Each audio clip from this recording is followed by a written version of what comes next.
Bismillahirrahmanirrahim. Alhamdulillahi Rabbil alamin. Wassalatu wassalamu ala nabiyyina Muhammad wa ala alihi wa ashabihi ajma'in. Assalamu alaykum wa rahmatullahi wa barakatuh. Har kishi Alloh turында o'zi o'ylab, fikrlab tanirga тиеш, һәм менә шушы исемнәр турында китапларны укып, уйланырга, фикерләргә тиешле, аның кушканнарын үтәп, гамәл кылырга тиешле. Әлбәттә, исемнәр турында язылган китаплар бар, бабаларыбызның китаплары бар.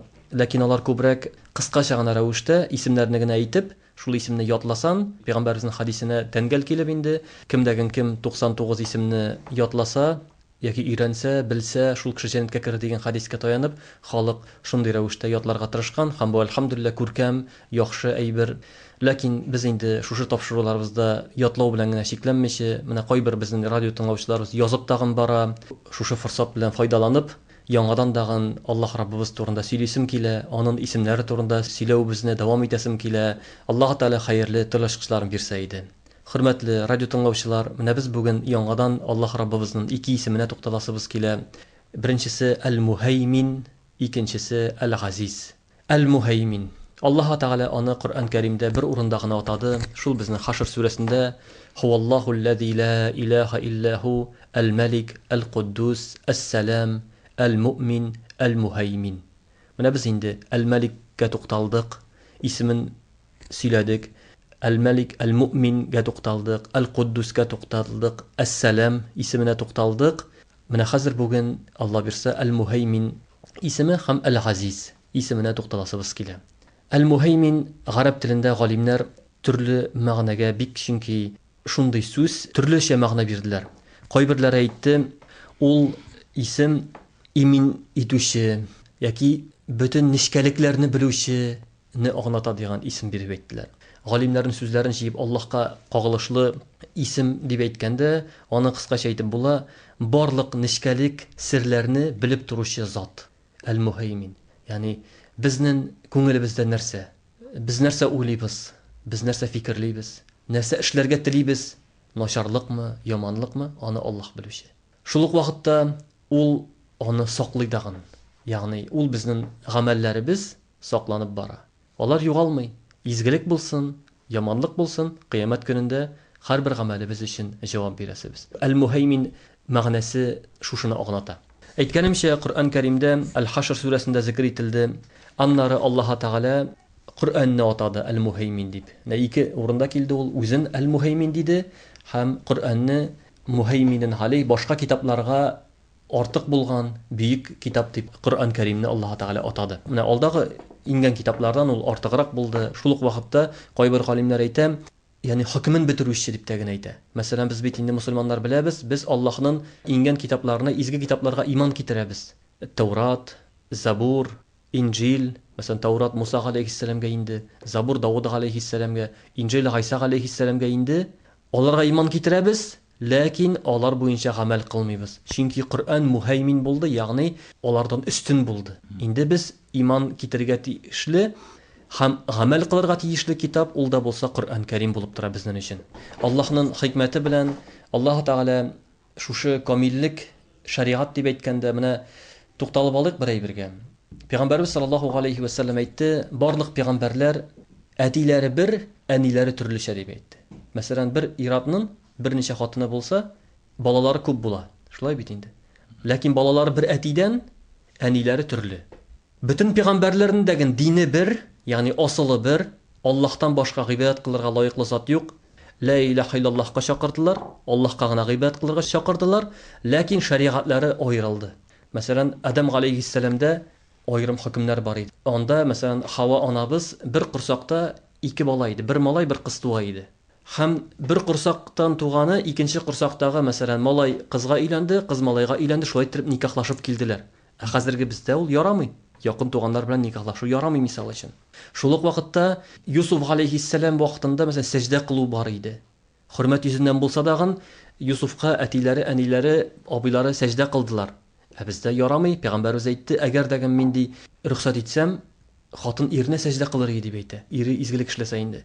Ләкин динебездә ярамый сәҗдә кылырга. Аллаһтан башка бер кешегә дәген сәҗдә кылырга ярамый.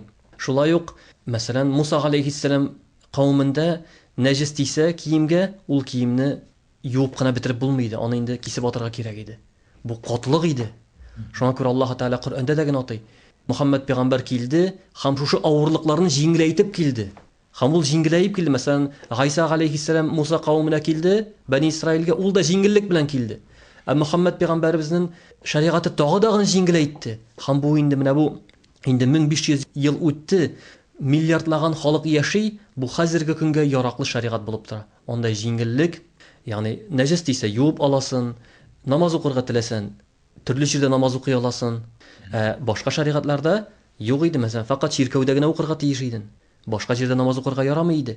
Hazır ne şulay tirip, ol jingileydi, ham kamilleşti deb aytasim kile. Mine bu kitap turunda aytkanda. Endi Allah'ны biz el-Muheymin deb tanısak, ham biz onun ismini bilsek, biz onlarga tiyişlibiz. Yani Allah Teala bütün narsani biluvchi.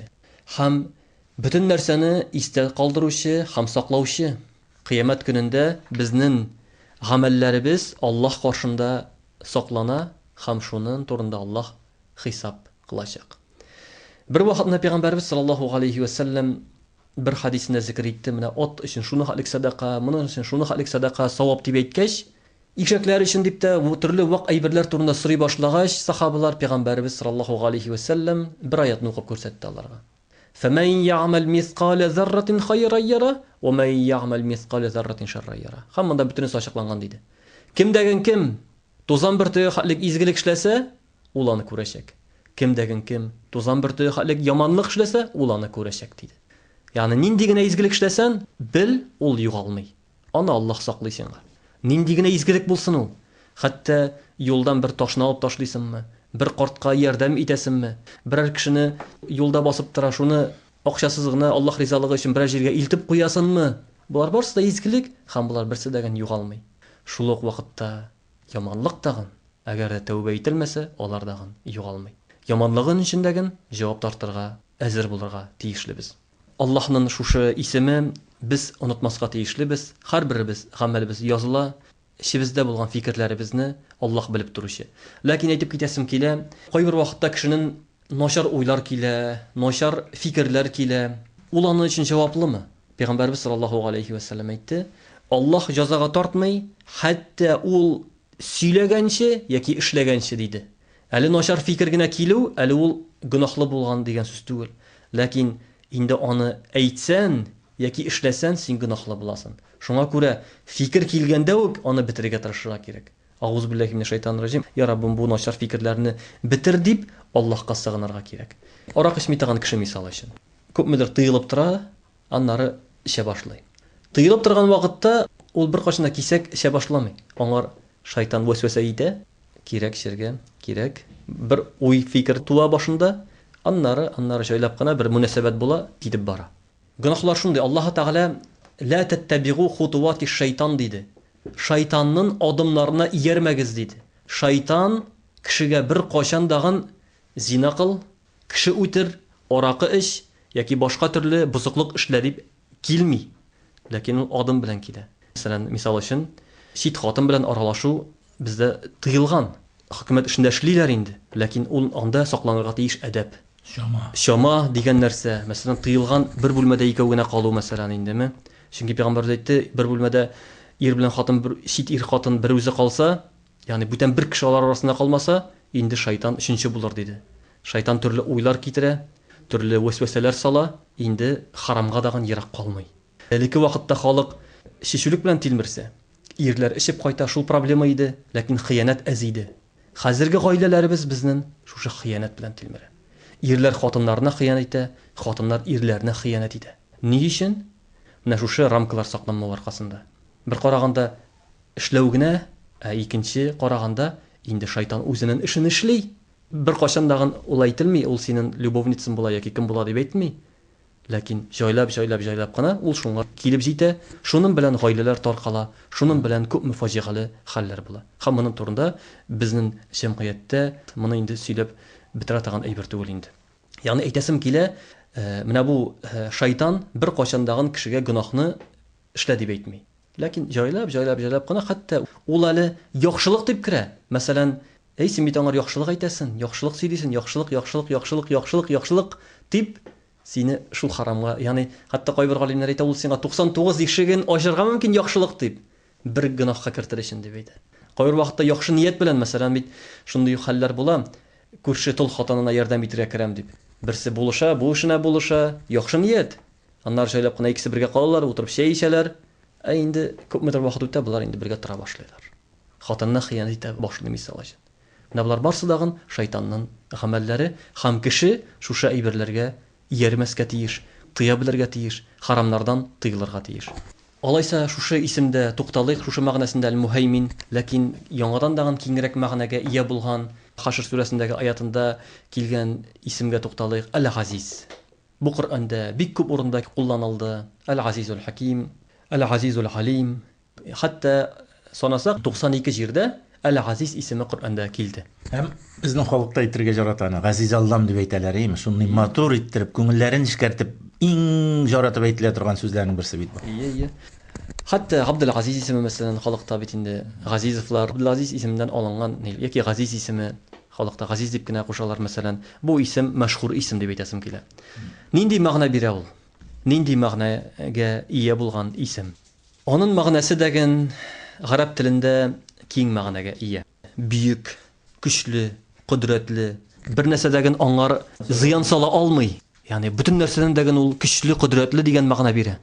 Гарәп телендә күп мәгънәгә ия. Шуңа күрә галимнәр шушы Аллаһка исем биргәндә, Аллаһ кайсысына лаеклы дигәндә, алар әйттеләр, 4 мәгънәгә лаеклы диделәр. Беренчесе, Аллаһка зыян салып булмый. Ул Газиз. Менә бит кайбер бийек дәрәҗәдә бар, хәтта кешелектә дә, аңар син күпме генә зыян китерсәң дә зыян китерә алмыйсың. Шуңа Пәйгамбәрбез саллаллаһу алейхи ва саллямның Аллаһ Тәала кутси хадистә әйтә, әгәр дә миңа зыян китергә теләсәгез, зыян сала алмассыз. Яхшылык эшләргә теләсәгез дәген, яхшылык эшли алмассыз дип әйтә. Күпме генә, ягъни без үзебез изгелек эшләсәк, үзебезгә кайта. Аллаһка аның файдасы юк. Кеше харамлар эшли, аракы эчә, бузыклык кыла, Аллаһка аның зыяны юк. Фақат үзебезгә зыян булып кайта. Ягъни шуны аңларга кирәк, Аллаһ Аль-Азиз. Ул әйбердән бийек ул. Без аңар зыян да китерә алмыйбыз, файда дагын китерә алмыйбыз. Бүтән китергән зыяныбыз үзебезгә, файдабыз дагын үзебезгә.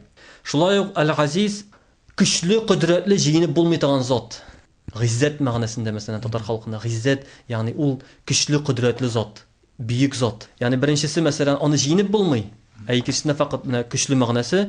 Өченчесе Аль-Азиз гарәп телендә кулланыла сирәк әйберләргә газиз дип әйтелә. Менә мәсәлән сирәк әйберләр, мисал өчен асыл ташлар, мәсәлән теге кыйммәтле ташлар газиз дип кулланыла. Ул дагын, ягъни бу нәрсәне аңлата, Аллаһ бер нәрсәгә дә ошамаган. Лейса камислихи шей ва хуа ас-самиул басир. Аллаһ бер нәрсәгә дә ошамаган, шул ук вакытта ул ишетүче һәм күрүче зат. Ягъни кеше күңеленә Аллаһ турында ул шундый микән, мондый микән дип уйласын, Аллаһ андый түгел. Аллаһ бер нәрсәгә дә ошамаган. Без Аллаһны танырга тиешлебез. Ул пак, бүтән кимчелектән пак зат, ләкин шул ук вакытта ул күркәм сыйфатларга ия, һәм ул сыйфатлар аның берсе дәген, мәсәлән, кешегә ия түгел. Мисал өчен ас-сами' ишетүче, аль-алим белүче. Кешедәген ишетә һәм кешедәген белә. Ләкин Аллаһның белүе белән кешенең белүе тигез түгел. Кешенең ишетүе белән Аллаһның ишетүе тигез түгел. Аллаһның үзенә лаеклы бер сыйфат, кешенең үзенә лаеклы бер сыйфат. Һәм булар турында без инде әйттек. Әгәр дәген кеше таныса һәм белсә, Аллаһны Аль-Азиз, Газиз Аллам дип әйттек без. Шушы бийек, кудрәтле, көчле, бер нәрсәгә дәген ошамаган зат икәнен таныса, ул кешегә нәрсә бирә? Кеше нинди тойгылар тоя? Нә шушы син кемнең заты икәнен, кемнең кулы икәнен танысан, син беләсен, ул сине саклаячак. Нинди генә авырлык булмасын, әгәр дә син аңар тугры булсаң, ул сине саклаячак. Тарихка кайтыйк. Муса алейхиссалам. Фиргаун барлык ир балаларны үтерергә әмер итте. Аллаһның тәкъдире белән, чөнки ул 1 елны үтерә иде, 1 елны калдыра иде. Үтерәсе елны Муса алейхиссалам дөньяга килде. Ләкин Аллаһның хикмәте белән шушы Газиз исеме теләсә бер нәрсәдән зыян китерә алмаганын белгәч, Муса алейхиссалам исән имин килеш Фиргаунның өендә тәрбияләнеп, Газиз күркәм бала булып үсте һәм пәйгамбәр булып шушы Фиргаунны барбыр җиңде. Һәм Фиргаун диңгездә халак булды. Бу Аллаһның саклавы. Юсуф алейхиссалам абыйлары үтергә теләде. Ләкин Шулар арасыннан бер акыллы энеләре үтермик диде. Калдык шул кыйыда. Бәлки берәрсе алып китер. Ләкин үтереп үзебезгә гөнаһ алмыйк диделәр. Аллаһның хикмәте белән үтерәбез дип чыккан абыйлары барбер фикерләрен үзгәртеп, баланы кыйыда калдырдылар. Узакламый караван килеп, шушы баланы алып китеп, инде ул Мисыр сараенда тәрбияләнеп, үсеп, нинди дәрәҗәгә иреште. Ягъни ахыр чиктә абыйлары килеп сәҗдә кылдылар Аллаһның Әл-Газиз исеме. Шулай ук Гайса алейхиссаламны үтергә теләделәр. Ләкин Аллаһ Тәгалә ярдәмчесенә Яса алейхиссаламның Хавари дип атала инде, сахаба дип әйтсәң дә булай иде, ярдәмчеләре, иярүчеләрне Гайса алейхиссалам рәвешен китерде. Алар шул дип уйлап аны үтерделәр, ләкин Гайса алейхиссаламны Аллаһ Тәгалә күккә күтәрде, биеккә күтәрде. Һәм ул ахыр заманда төшәчәк. Без беләбез, Гайса алейхиссалам төшәчәк, һәм ул Аллаһның илчесе һәм кулы дип беләбез. Бу дагын Аллаһның кудрәте. Мухаммад саллаллаху алейхи ва салламга килсәк, сөйгеле пәйгамбәрбез саллаллаху алейхи ва саллам Мәккәдә дәгъват кылды. Мәккә мушрикләре аны үтергә карар кылдылар. Ләкин Аллаһ Тәгалә пәйгамбәрбезгә ирештерде. Пәйгамбәрбез кичен чыгып китте. Мушрикләр кирсәләр, анда Гали радиллаһу анһу таптылар. Һәм үзләренең эшләрен башкара алмадылар. Менә монда бер туктап алыйк әле. Ни өчен анда Гали радиллаһу анһу кала? Менә монда пәйгамбәрбезнең биек икәне, биек шәхес икәнен тукталасым килә. Аның шәхеслегенә, аның биеклегенә. Шушы сүздән читкә китү булса да, ләкин пәйгамбәрбез турында әйтәсем килә. Майкл Харф исемле кеше, ул тарихчы, библиографиялар язучы кеше. Үзенең иптәшләрен җыя, әйтә, әйдә 100 кешене сайлыйбыз һәм 32 сыйфатны билгеләйбез. Кайсылары шушы сыйфатларга туры килә, шуларны иң биек шәхесне 100 кеше арасыннан сайлыйбыз дип әйтәләр. Шушы сыйфатларны билгеләгәч, ягъни әти булырга тиеш, ир булырга тиеш, мәсәлән, җитәкче булырга тиеш. 32 сыйфат. Шунда кем беренче урын ала? Мухаммад саллаллаху алейхи ва саллям. Безнең пәйгамбәрбез, Аллаһның иң сөекле пәйгамбәре Мухаммад саллаллаху алейхи ва саллям. Теге үзе дә генә әйтә. Әйе, мин христиан буларак дип әйтә. Мин дә Гайса алейхиссаламны анда беренче күрергә теләр идем ди. Ләкин Гайса алейхиссалам әти булмады. Ир булмады, җитәкче булмады, полководец та булмады. Һәм башка шушы сыйфатларга туры килмәгән аның өлешләре бар дип әйтә. Мухаммад пәйгамбәр саллаллаху алейхи ва саллям bütün шушы сыйфатларга ия булды дип әйтә. Шуңа күрә галәм тарихында bütün сыйфатларга ия булган бер шәхес кенә бар. Иң беренче шәхес ул да булса Мухаммад саллаллаху алейхи ва саллям. Һәм моны мусульманнар әйтмиләр, моны инде теге башка диндә тотучылар, христиан динендә булучылар, бу галим кешеләр моны инде раслыйлар. Һәм аны шушы биеклеге турында әйткәндә, менә бу Рабигъул әүвәл айларында аның турында күп сөйләнде, һәм шушы мәүлид кичәләрендә аның турында сөйләнде. Ләкин мусульман кеше аны һәр вакыт үрнәк итеп күрергә тиешле. Һәм ул һәр беребезнең өчен үрнәк. Менә бу хәтта шушында тукталган сәбәп нәрсәдә? Гали радиллаһу анһу ул калдыра ни өчен? Әманәтләрне кире кайтарыр өчен. Пәйгамбәрбез саллаллаху алейхи ва саллям Мәккәдә 13 ел буе кешеләрне дингә чакыра. Шул сәбәпле аның дошманнары да була. Күпчелек халык аны дошман күрә. Аны кабул итми. Ләкин иң ышанычлы кеше Мухаммад икәнен беләләр. Берәр җиргә китә калса, ул вакытта банклар юк, шулай бит инде, саклау җирләре юк. Иң ышанычлы кем бар? Әйе, мин моңа ышанмыйм, беләм бу иман китермим, ләкин ул әйбергә тими. Ул хыянат кылмый. Аңар калдыра торган булалар. Ул ала, саклый аларны, малларын саклый торган була. Ә инде үзе киткәч, шушы малны бит кайтарырга кирәк. Гали радиллаһу анһуны калдыра, һәр берсенең хуҗаларына шушы малны кайтарыр өчен. Ягъни нинди биек шәхес берәү әйтсә, булар минем дошманнарым, минем моңа халал дип әйтер иде. Шуңа күрә мусульман кеше менә бу чикне үтәргә тиеш түгел. Менә хәзерге вакытта дәүләттә яшибез мисал өчен. Монда төрле кешеләр яши, төрле конвенция кешеләр яши. Ләкин мусульманнар шушы закон буенча, тәртип буенча яшәргә тиешле. Чит ята икән, бу миңа ярый инде дип алырга ярамый. Син тәртипне сакларга тиешле. Шушы кагыйдәләргә буйсынырга тиешле кеше буласың. Менә монда әйтәсем килә, тагы менә шушы Аллаһның Әл-Газиз дигән исемендә Аллаһ Тәгалә шушы гыйззәт дигән нәрсә. Мусульман кешегә гыйззәт. Һәм бу гыйззәтне Аллаһ Тәгалә бирүче һәм алучы даган. Аллаһ Коръән Кәримдә әйтә: "Кулиллаһумма маликал мулки ту'тил мулка ман ташаа ва танзи'ул мулка мимман ташаа ва ту'иззу ман ташаа ва tudhillu man ташаа биядикал хайр иннака ала кулли шайин кадир." Пәйгамбәребезгә әйт дип әйтә. Эй Раббым Алла, бөтен мөлкәт синеке. Син шул мөлкенне кемгә телисең, шуңар бирәсең, кемнән телисең, шуннан аласың. Шул ук вакытта кемнедер күтәрәсең, кемнедер төшерәсең, ягъни гыйззәт дигән Аллаһта. Биядикәл хайр, синең кулында яхшылык, иннәка ала кулли шайин кадир, син бөтен нәрсәгә дигән кодрәтле, бийек заттыр дип әйтә. Ягъни гыйззәтне Аллаһ күтәрүче. Ягъни әгәр дигән кеше менә Пәйгамбәрбез саллаллаһу алейхи ва саллям хадисендә дигән килә, ан соңрак ул хадисне әйтермен, ләкин менә монда әйтеп бетерәсем килә. Икенче бер аятта Аллаһ Тәгалә әйтә: "Валиллаһил айззату ва лирасулихи ва лилмуъминин." Бер мунафиq кеше була инде, әйтә: "Мин ди Мөхәммәдне Мәдинәдән куып чыгарачакмын" дип әйтә. Ләкин Аллаһ Тәгалә аят индерә: "Юк" дип әйтә. Ул теге түбәнлек рәвештә чыгып китә дигәч, Аллаһ Тәгалә индерә, әйтә: "Әйт" дип әйтә, "Гыйззәт Аллаһка, мөэминнәргә, һәм Аллаһның илчесенә, һәм мөэминнәргә" дип әйтә гыйззәт. Менә бу гыйззәт дигән нәрсә, ягъни кеше горурланырга тиешле, әлхәмдүлилләh, менә шу иман белән. Аллаһ Тәгалә хидият биргән икән. Бу Аллаһның зур бүләге. Зур бүләге. Гыйззәт дигән сүз, ягъни тәкәбберлек дигән сүз түгел. Капма-каршы әйберләр. Ләкин кеше түбән үзен мискин хәлендә түгел. Ягъни менә мәсәлән бездә ислам дине икән, әй бу начар дин. Әй бу мискин дин. Безнең бабаларыбыз нәрсә шу дин тоткан дип юк. Ул Аллаһ дине. Ул хак дин. Без киресенчә белергә тиешлебез, бу хак дин, Аллаһ Раббыбызның дине, бийек дин, һәм моның безнең бабаларыбыз нинди генә авырлыклар аша үтмәсеннәр.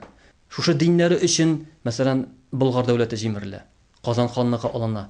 Ләкин бабаларыбыз диннәрен ташламый. Аларга бик күп мөмкинчелекләр була, диннәрдән калдырып, башка дингә күчеп, рәхәттә яшишләре мөмкинчелекләр була, ләкин алар аны калдырмый. Алар урманга күчсәләр, яңа авылларда тордылар, ләкин диннәрен сакладылар. Шуңа күрә без дә генә бу буын кешеләре, без үзебезнең динебезне яратырга тиешлебез. Бабаларыбыз алып килгән динне сөергә тиешлебез. Аларга хайыр дуга кылырга тиешлебез. Менә хәзер Болгар җирендә, мәсәлән, ислам дине кабул итү хөрмәтенә искә алалар. Болгар җире нәрсә белән ул истәлекле? Бийек дәүләт яшәгән. Ләкин дәүләттән нәрсә калды? Хәзерге көнгә анда бит шәһәр калмады. Калды бер әйбер. Ул да булса дин. Шулай бит. Шушы җирлектә кабул ителгән ислам дине безгә хәзерге көнгә хәле килеп җитте. Болгар халкы аңа бит фәрештәләр җибәрелмәгән, аңа пәйгамбәр җибәрелмәгән. Болгар халкына алар үзләре карваннар килгәндә инде шуннан килгән сәүдәгәрләр аркылы бу диннең өстенлеген аңлап үз теләкләре белән кабул иткәннәр һәм инде рәсмиләштерү вакытында тегеннән илче чакырганда, Гарәбстаннан илче чакырганда Болгар илендә бит мәчетләр эшләп jatkан, мәдрәсәләр эшләп jatkан, менә бит нинди хикмәт, халыкның нинди бүйек дәрәҗәгә күтәрелүе турында сөйләп бит бу. Һәм дин аркасында гына. Әлхәмдүлилләh. Ягъни дин аларга күп әйбер бирә. Теге кайбер кеше әйтәсе килә, дин караңгылыкка чыгара яки артта калдыра. Юк, дин артта калдырмый. Болгар тарихын карасак, шул гарәпләр тормышын карасак, алар нинди караңгылыкта иде. Ислам дине килгәннән соң ачышларны карасан, барысы гарәп илләрендә. Әндәлүстә, мәсәлән, хәзерге Испания җире. Медицина ягыннан дисемме, астрономия ягыннан дисемме, башка төрле физика якларыннан барсы дагын мусульманнар кулы белән эшләнелә. Чөнки ислам дине фәнгә каршы килми ул. Мәгърифәтлеккә каршы килми. Аларны кире какмый. Киресенчә, алар бергә фән белән дин, алар бер-берсен раслап, бер-берсен туры килеп бергә яши ала тагын дин дип әйтәсем килә. Һәм шуңа күрә әйтәм, менә бу гыйззәт дигән нәрсә мусульман кеше югалтмаска тиеш шулай берне. Ул үзен мусульман дип хис итәргә тиеш һәм шушы гыйззәт дигән әйбер анда булырга тиеш. Пәйгамбәрбез саллаллаһу алейхи ва саллям әйтә: "Ма нақасат садақатун мин мал ва ма зада Аллаһу 'абдан би'афвин илля 'иззан ва ма тавадда'a ахадun лиллаһи илля рафагаху Аллаһ." Менә шу хадискә тукталыйк әле. Пәйгамбәрбез әйтә: "Ма нақасат садақатун мин мал." Садақа биреп, ул малны киметми. Ягъни садақа бирү малны киметми диде.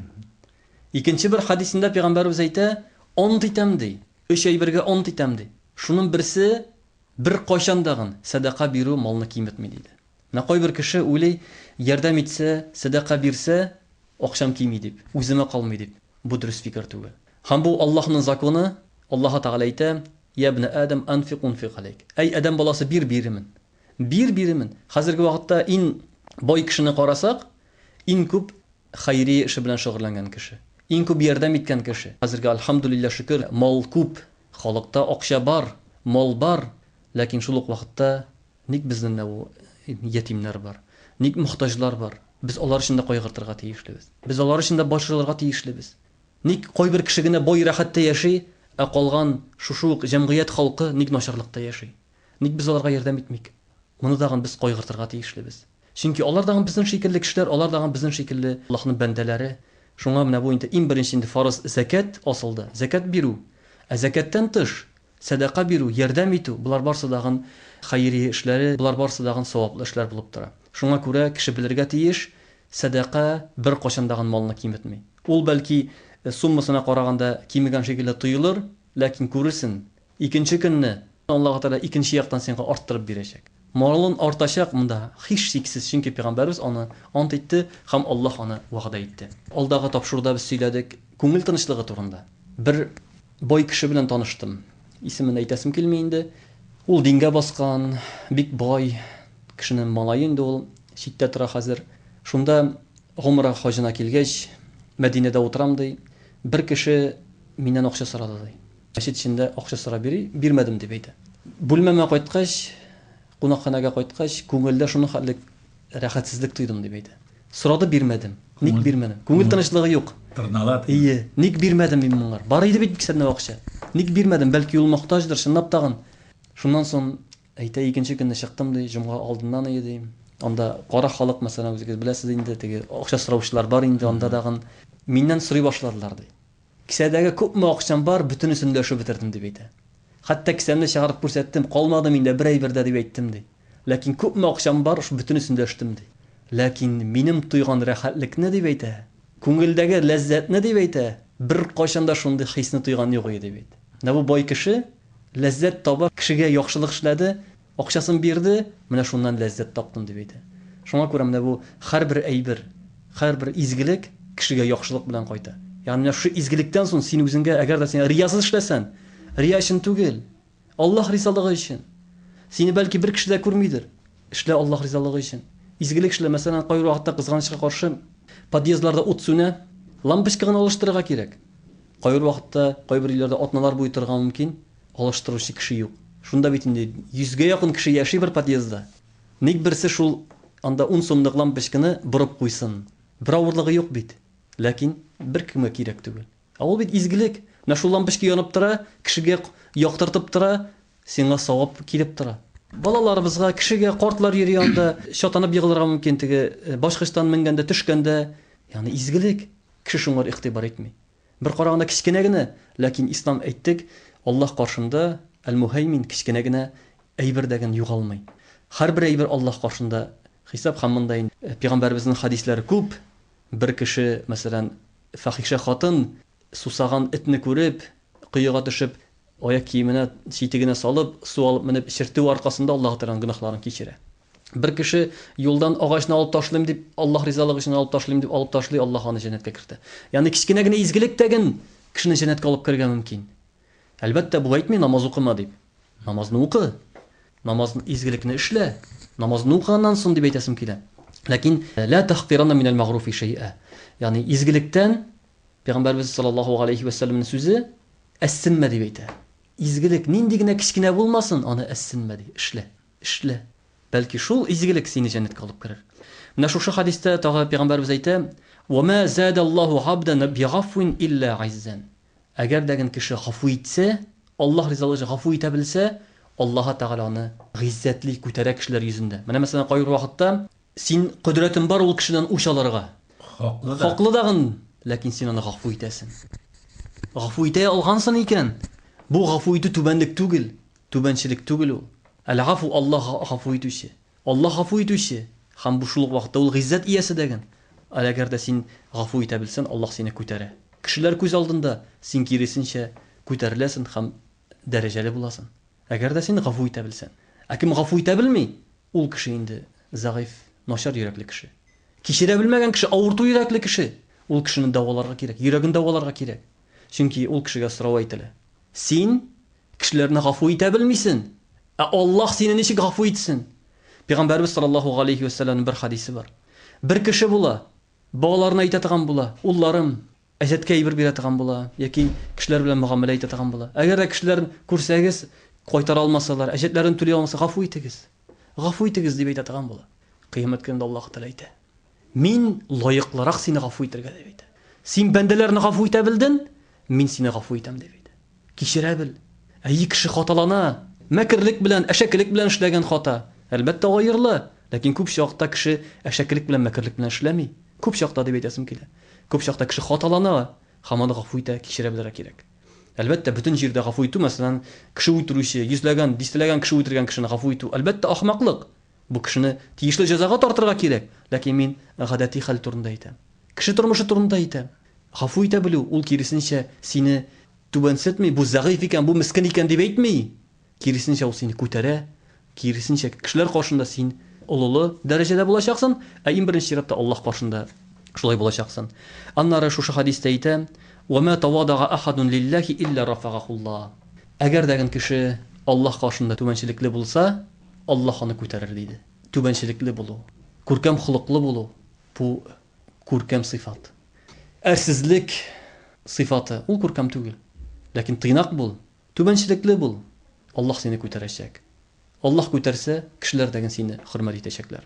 Гыйззәтле, чыннан да бик сүз икән, шушы гыйззәтле татар халкы әйттегез әле. Газиз Аллам дип сөйләшергә ярата һәм кызганыч менә хәзер эпистоляр жанры юк иеме? Әдәбият әсәрләреннән беләбез, драма әсәрләреннән беләбез. Безгә инде бөек язучылар, драматурглар истә калды. Безгә аны әманәт итеп тапшырганнар инде үзләренең әсәрләренә. Шулай бит инде. Хөрмәтле ва гыйззәтле дип хатлар башланган.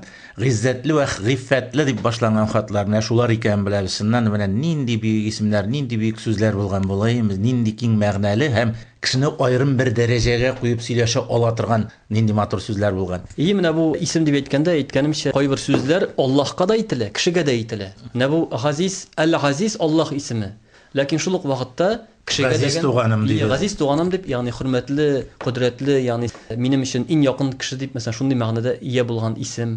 Ләкин без монда Аллаһ турында сөйләдек. Шул ук вакытта әйткәнемчә, Газиз дип кешегә дигән әйтергә ярый. Менә монда тагы бер бик мөһим мәсьәләгә игътибар итәсем килә. Ул да булса, без Аллаһны Әл-Газиз дип белгәч, ул бөек көч, куәт иясе икәнен белгәч, белергә тиешлебез. Аллаһ ярдәм итүчән. Аллаһка сыгынып яшәргә тиешлебез. Ләкин шул ук вакытта, әгәр дә гынаһ кылсак, хата кылсак, тизрәк тәүбәгә ашыгыйк. Тизрәк Аллаһтан ярлыгауны сорыйк. Чөнки Аллаһның сүзе бар: "Җәннәтне һәм җәһәннәмне тутырам" диде. Без белмибез, без җәннәткә барабызмы, җәһәннәмгә барабызмы? Һәм Коръәндә Аллаһ Тәгалә үзен сыйфатлап әйтә, Аллаһ Тәгалә иң тиз җәза бирүче дип. Ва хуа сари'ул иқаб дип әйтә. Тиз җәза бирүче. Һәм кайбер гынаһлар өчен Аллаһ Тәгалә бу дөньяда бирә. Мәсәлән, пәйгамбәребезнең хадисе килә: "Әти-әнигә начарлык эшләү җәзасы бу дөньяда килә" диде. Һәм андый тарихта мисаллар бик күп, әти-әнигә начарлык эшләү. Үзенә ничек кайтканы. Андый мисаллар бик күп, һәм ул бу дөньяда ук газаплый Аллаһ Тәгалә. Һәм без аны күрәбез. Мәчетләрне, манараларын кистеләр, ул кешеләр ничек һәлак булды. Дингә каршы китаплар яздылар, нинди рәвештә үлделәр. Ягъни бу дөньяда Аллаһның кудрәте күрсәтелде. Хәтта гади хатта сөйли, менә безнең авылда мәчетне шулай кискән иде, ничек булды дип. Беләләр, аңлыйлар. Аллаһка каршы сугыш күтәрергә ярамый. Аллаһның диненә каршы сугышырга ярамый. Бу Аллаһ Раббыбызның Газиз исеме. Ул бийек. Ләкин шул ук вакытта без гади мусламаннар аңларга тиешлебез. Без хата кылабыз икән, гынаһ кылабыз икән, тизрәк тәүбәгә ашыгыйк. Аның кушканнарын үтик тыганнардан тыйлыйк. Шуңа күрә без мусламаннар, гади мусламаннар аңларга тиешлебез. Безнең начарлыкларыбыз, гынаһларыбыз язылып бара. Куркырга тиешлебез. Гынаһларыбыз өчен куркырга тиешлебез. Иң үкенечлесе, алар әле безнең балаларыбызга, оныкларыбызга әйләнеп кайтырга мөмкин. Тормышта шунысын да күрәбез без, Алла сакласын. Кеше үзе өчен үзе җавап бирә. Җиденче буңга кайтар дигән сүз бар инде ул, ләкин ул теге асылда вала тазиру вазиратун визра ухра. Кеше гынаһын башка кеше йөкләми дип инде. Һәм Аллаһ Тәгалә мәсәлән үлектән тирене чыгара, тиредән үлекне чыгара. Асылда оныкларга ул кайтырга тиеш түгел, илля мәгәр берәр нинди аерым хак булса гына. Ягъни шуңгалык теге зулм китерлек хак булса, бәлки булырга мөмкин инде. Ләкин асылда һәр бала дөньяга туса, ул әти-әниләренең гынаһлары өчен җавап бирми. Ай, рәхмәт, менә бу сүзегез өчен рәхмәт. Менә халыкта шундый сүз бар бит, оныкларына, балаларына кайта дигән. Шуннан да менә инде һәр бала, һәр кеше бу җирдә алайса үзенең тормышын систадан башлый инде. Ие. Чөнки Аллаһ Тәгалә мәсәлән хәтта кайбер вакытта бала никахсыз туа мисалы өчен, зинадан туга бала дип атыйбыз инде. Ул балада гөнаһ юк, ул балада гаеп юк. Әлбәттә, кешегә холкы ягыннан тискәре әйберләр керергә мөмкин. Ләкин асылда Аллаһ Тәгалә синең әтиең шундый булган, әниең шундый булган дип ул баладан сорамый инде. Гены дип әйтәбез бит инде, шушы әйберләр тәэсир итәргә мөмкин инде. Яки тышкы җәмгыятьнең Ансы сүздә юк, нинди җирдә тәрбияләнә, шушы тәэсир итә. Ләкин менә тагы бер кат әйтәсем килә, хөрмәтле дин кардәшләрем, менә без күбрәк менә бу хәзер Аллаһның исемнәре турында сөйләгәндә, Аллаһның рәхмәте турында, Аллаһның мәрхәмәте турында сөйләдек. Тагы тукталдык Аллаһның бийеклеге турында, Аллаһның зур кудрәт иясе икәне турында сөйләдек.